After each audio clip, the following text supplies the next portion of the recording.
As we look at poetry, I want you to consider Billy Collins' poem, Introduction to Poetry. It's on pages 745 and 746 of your textbook. As with any literary work, first read the poem for enjoyment.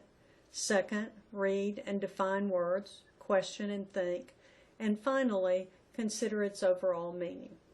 We're going to look at parts of the poem, so you can stop the video, read the poem, and come back.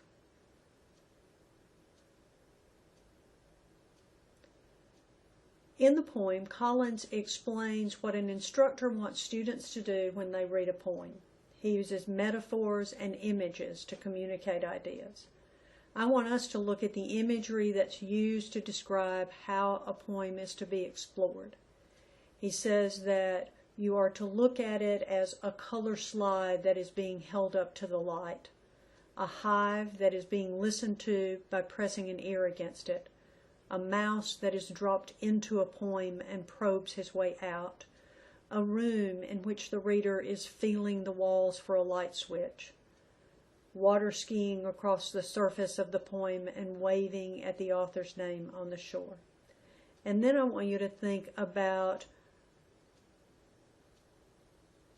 what he recommends and what he says actually happens. Think about each of those images and the metaphor or comparison that's being made. We'll scroll down. First, a color slide being held up to the light. This is an image showing that act. Think about what kind of attention is needed to examine a color slide at the light of a window.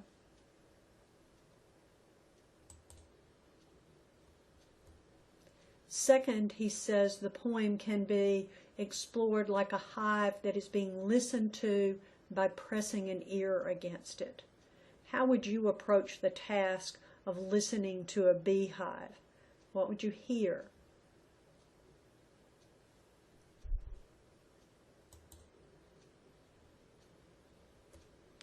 He says we can explore a poem as if a mouse is being dropped into it and probing his way out. Does that mean does that mean that the poem is like a maze? Think in terms of how a mouse explores something. We're to look at the poem as if we are feeling the walls for a light switch in a room that's dark. What is this type of discovery like?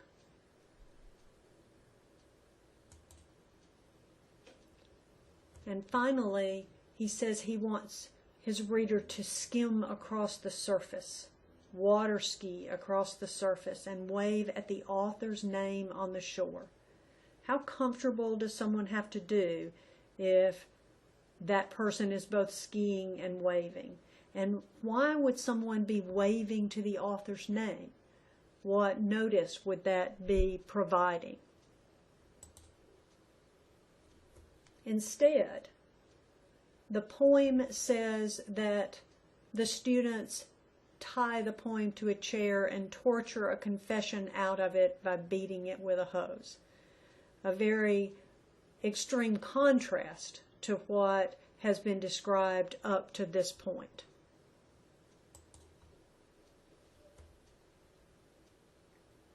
If we are exploring the poem, as he suggests we do, we see it very differently. So if we look at them together, which do you think would be the better way of determining what a poem says? If we hold it up to the light, listen to it, probe within it, feel our way, and then we reach the point that we can actually skim across the surface of the poem, then we have probably come to understand it, and no torture is required. I hope you enjoy reading poetry through this unit and that you find some that touch you in a variety of ways. I want you to look at several things that you need to do as you proceed during this unit. as you read the chapters and poems, define the words. If you don't know what it means, you need to look it up. Consider both connotation and denotation. Identify allusions. These may be to sacred text, they may be to other literary works, they may be to historical events or people. In the lecture on literary analysis, I talked to you about signs to look for. And on the resources webpage, look specifically at the section on symbol, allegory, and fantasy and those subpages. Caves are important. Elements that identify a character as a Christ figure. Flight, whether that is running away or flying. Places. Is it dry and barren? Is it desert? Is it fertile and green? Rebirth, which can be defined in a number of ways, but going beneath water, emerging in a new place. Rivers and roads. Seasons are important. Violence can mean something more than the act itself, and weather. In all of these cases, the image or the action will be literal first, but then it can also be figurative, carry other meaning. There are a list of resources for literary devices that you can go to. As you're reading the Ballad of Birmingham, there is some historical reference provided.